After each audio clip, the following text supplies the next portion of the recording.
simply called the talk. It happens regardless of class and income.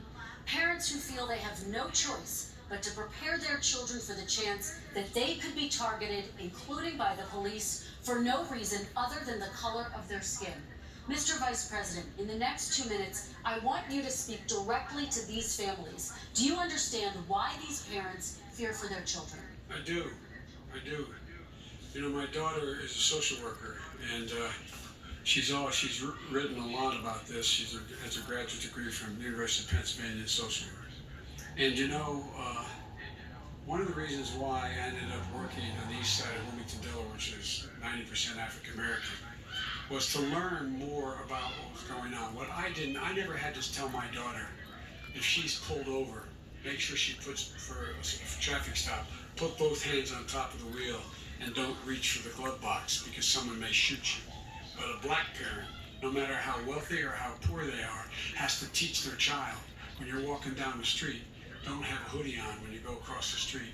Making sure that you, in fact, if you get pulled over, just yes sir, no sir, hands on top of the wheel, because you are in fact the victim, whether you're a person making child of a $300,000 a year person, or someone who's on food stamps. The fact of the matter is, there is institutional racism in America, and we have always said, we've never lived up to it. We hold these truths to be self-evident. All men and women are created equal. Guess what? We have never ever lived up to it, but we've always constantly been moving the needle further and further to inclusion, not exclusion. This is the first president to come along and says that's the end of that. We're not going to do that anymore. We have to provide for economic opportunity, better education, better health care, better access to schooling, better access to opportunity to borrow money to start businesses. All the things we can do, and I've laid out a clear plan as to how to do those things, just to give people a shot. It's about accumulating the ability to have wealth as well as it is to be free from violence. President Trump, same question to you, and let me remind you of the question. I would like you to speak directly to these families. Do you understand why these parents fear for their children? Yes, I do. And again, he's been in government 47 years. He never did a thing except in 1994 when he did such harm to the black community. And they were called, and he called them super predators. And he said that. He said it, super predators. And they kept never lived that down. 1994, your crime bill, the super predators. Nobody has done more for the black community than Donald Trump. And if you look, with the exception of Abraham Lincoln, possible exception, but the exception of Abraham Lincoln, nobody has done what I've done. Criminal justice reform. Obama and Joe didn't do it. I don't even think they tried because they had no chance of doing it. They might have wanted to do it, but if you had to see the arms I had to twist to get that done, it was not a pretty picture, and everybody knows it, including some very liberal people that cried in my office. They cried in the Oval Office. 2 weeks later, they're out saying, gee, we have to defeat him. Criminal justice reform, prison reform, opportunity zones with Tim Scott, a great senator from South Carolina. He came in with this incredible idea for opportunity zones. It's one of the most successful programs. People don't talk about it. Tremendous investment is being made. Biggest beneficiary, the black and Hispanic communities, and then historically black colleges and universities. After 3 years of coming to the office, I love some of those guys. They were great. They came into the office and they said, I said, what are you doing? After 3 years, I said, why do you keep coming back? Because we have no funding. I said, you don't have to come back every year. We have to come back. Because President Obama would never give them long-term funding. And I did. 10-year long-term funding, and I gave them more money than they asked for because they said, I think you need more. And I said, the only bad part about this is I may never see you again because I got very friendly with them. And they like me and I like them.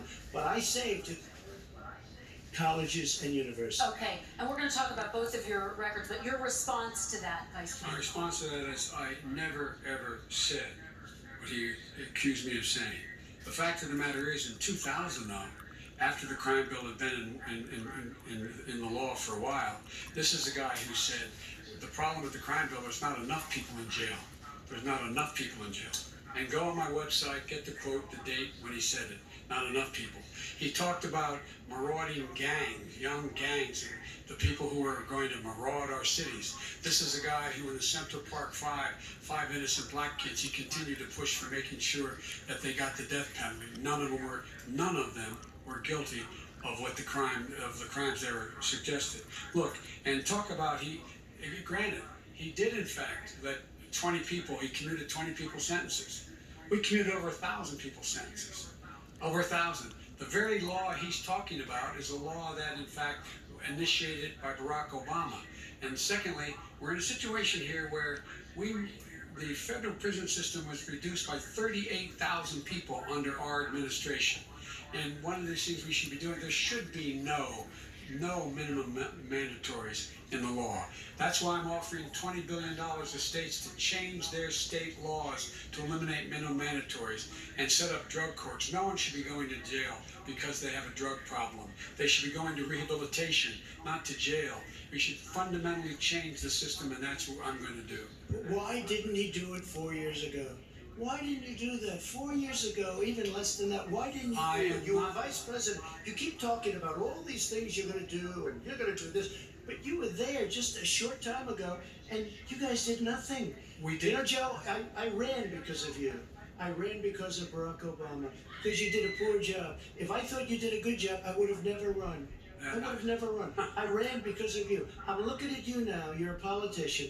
I ran because of you. All right, Vice President Biden, your response to that, and then I do have some questions for both of you. Well, I tell you what, I hope he doesn't look at me, because what's happening here is, you know who I am, you know who he is, you know his character, you know my character, you know our reputations for honor and telling the truth.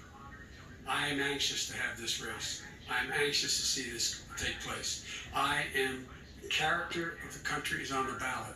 Our character is on the ballot. Look at us closely. Let me ask some follow-up. Please respond, and then we're going to have If follow-up. this stuff is true about Russia, Ukraine, China, other countries, Iraq, if this is true, then he's a corrupt politician. Right. So don't give me the stuff about how you're this innocent baby.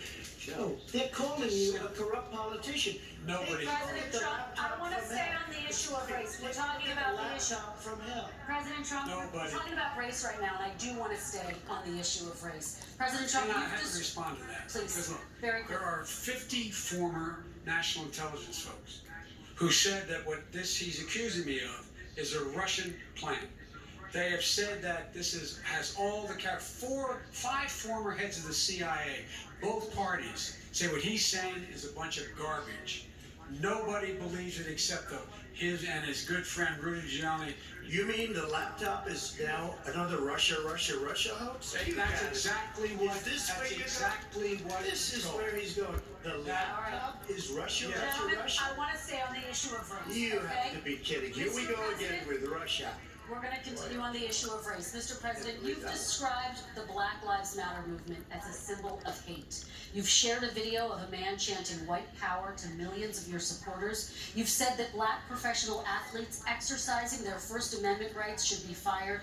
What do you say to Americans who say that kind of language from a president is contributing to a climate of hate and racial strife? Well, you have to understand, the first time I ever heard of Black Lives Matter, they were chanting pigs in a blanket, talking about police. Pigs, talking about our police.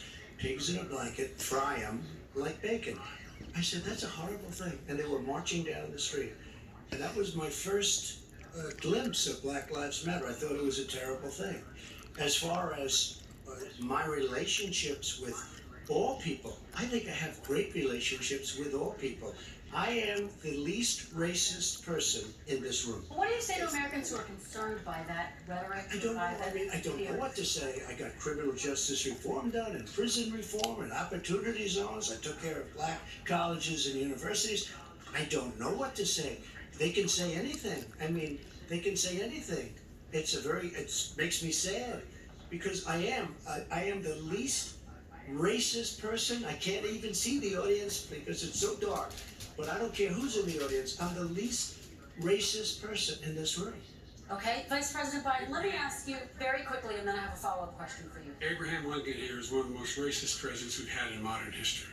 He pours fuel on every single racist fire. every single one.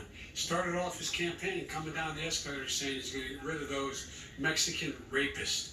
He's banned Muslims because they're Muslims. He has moved around and made everything worse across the board. He says about the poor boys, last time we were on stage here, he said, I told them to stand down and stand ready. Come on. This guy is a dog whistle about as big as a foghorn.